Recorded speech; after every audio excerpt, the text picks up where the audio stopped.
कहानी की शुरुआत में मंगल ग्रह की धरती को दिखाया जाता है, जहां पर कि कभी इंसानों ने कॉलोनीज बसाई हुई थी। लेकिन फिर इंसान अपनी जीत पर इस कदर आए कि सारे देशों ने मंगल ग्रह को अपना बनाना चाहा, जिससे हुआ ये कि इंसान मंगल ग्रह पे कॉलोनीज को हथियाने के लिए आपस में लड़ पड़े। और अब ये हालात हो चुके हैं कि अब मात्र एक परिवार ही यहाँ पे बचा हुआ है। इस परिवार में 3 लोग होते हैं, जिनका नाम रेजा, इल्सा और रैमी होता है। रैमी रेजा और इल्सा की बेटी होती है, जो कि अभी काफी छोटी है, लेकिन वो काफी समझदार होती है और उसे ये लगता है कि उनके आसपास कोई और भी है। लेकिन उसके पिता रेजा उसे समझाते हैं और उसे बताते हैं कि उनके अलावा यहाँ पर और कोई नहीं है।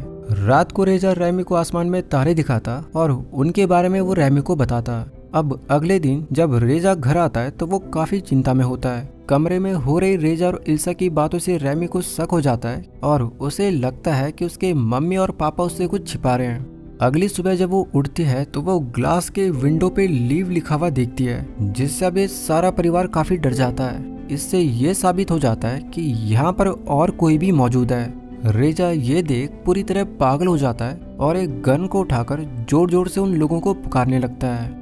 दूर कहीं इन्हें उन लोगों की आवाज सुनाई पड़ती है, लेकिन उन्हें देख नहीं पा रहे होते। इस बात से अभी परिवार काफी परेशान हो जाता है और रैमी को अपने पालतू जानवर सुअर की चिंता होने लगती है। इसलिए वो बिना मम्मी पापा को बताए उस पालतू सुअर को देखने चली जाती है।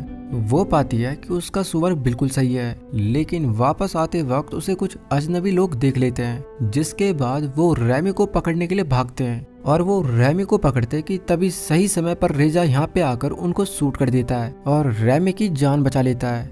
इल्सा रैमी को अंदर लेके जाती है तो वहीं रेजा दूर खड़े एक अजनबी के पैरों पे गोली मारकर उसे भी घायल कर देता है। रेजा जब उस तीसरे आदमी को निपटाने घर से जाता है तो इल्सा और रैमी घर पर अकेले रह जाते हैं। अब शाम से रात हो जाती है, लेकिन अब तक भी रेजा वापस घर नहीं आता।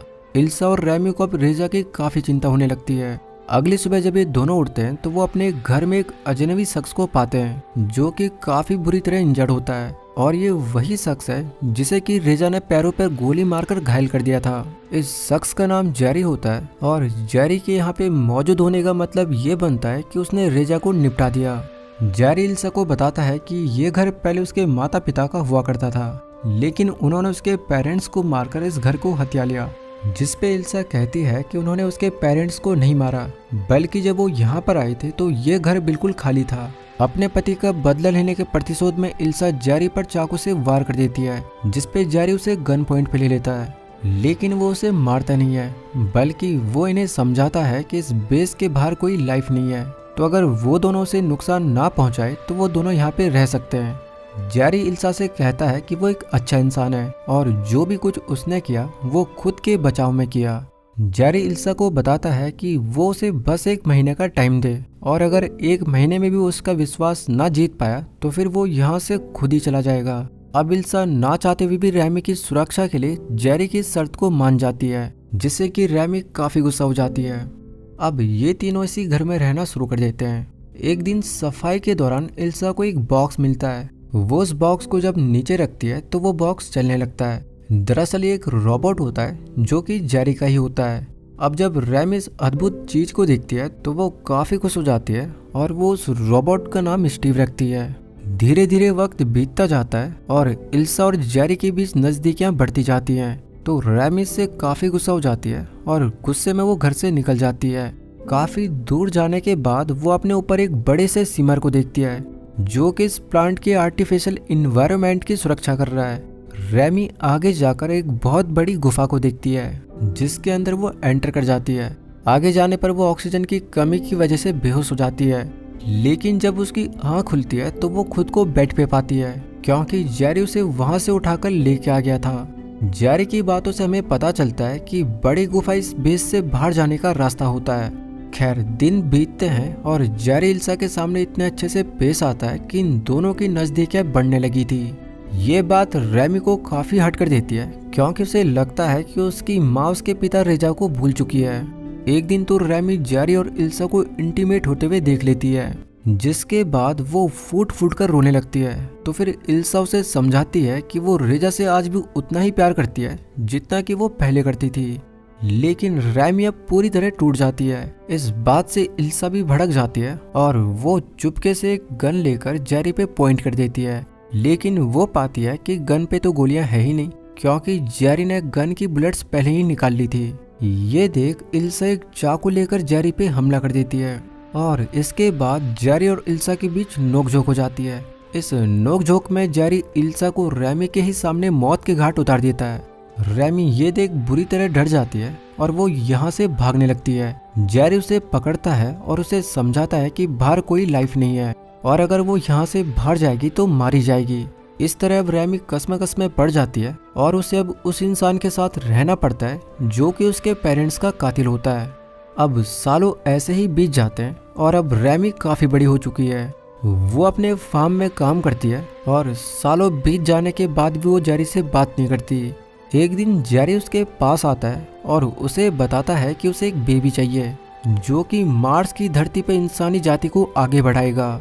तो रैमी जेरी को ये सब करने से मना कर देती है और यहाँ से निकल जाती है। अब हम रैमी को देखते हैं जिसने कि यहाँ से भागने की सारी तैयारियां की हुई हैं। उसने एक ऑक्सीजन मास्क भी छिपा के रखा होता है जो कि उसे बाहर सरवाइव करने में मदद करेगा, लेकिन जेरी उसकी ऑक्सीजन मास्क को पकड़ लेता है और अब उसे पता है कि रैमी यहाँ से भागना चाह रही है। तो फिर वो रैमी से इंटीमेट बातें करने लगता है। तो अब रैमी और जेरी के बीच झड़प हो जाती है और जेरी रैमी को धक्का मार देता है जिससे रैमी का सर वाटर टैंक के पाइप से टकरा जाता है और रैमी वहीं पे बेहोश हो जाती है। अब जब उसकी आँख खुलती है तो वो खुद को एक बेड पे बंधा हुआ पाती है और जेरी उससे जबरदस्ती करने की फिराक में होता है।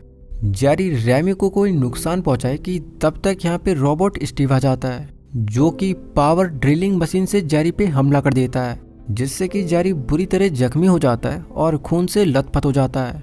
जेरी गुस्से में स्टीव पर गन को फायर कर देता है जिससे कि स्टीव में भी खराबी आ जाती है, लेकिन अब रैमी जेरी की गन लेकर उसे ही शूट कर देती है और इस तरह अब जेरी का भी यहाँ पे अंत हो जाता है। साथ ही अब रैमी मार्स की धरती की एकमात्र इंसान है। जेरी को मारने के बाद रैमी स्टीव को ठीक करने का प्रयास करती है और काफी दिक्कतों के बाद वो स्टीव को ठीक भी कर लेती है। रैमी अब यहाँ से निकलने की तैयारी करती है, लेकिन इस बेस की जिम्मेदारी वो स्टीव को दे देती है और खुद आगे ह्यूमन कॉलोनीज में इंसानों की खोज में निकल पड़ती है। शायद से उसे अब भी उम्मीद होती है कि उसे कोई इंसान मिल जाएगा। अब वो क्या मार्स की धरती पे अकेली रह जाएगी या फिर उसे वहां पर कोई मिल जाएगा, ये सब हमारी ही सोच के ऊपर छोड़ा गया है, क्योंकि ये मूवी यहीं पे खत्म हो जाती है। दोस्तों, अगर आपको हमारा ये एक्सप्लेनेशन पसंद आया हो तो आप हमारी इस वीडियो को लाइक कर हमारे इस चैनल को सब्सक्राइब कर हमें सपोर्ट कर सकते हो।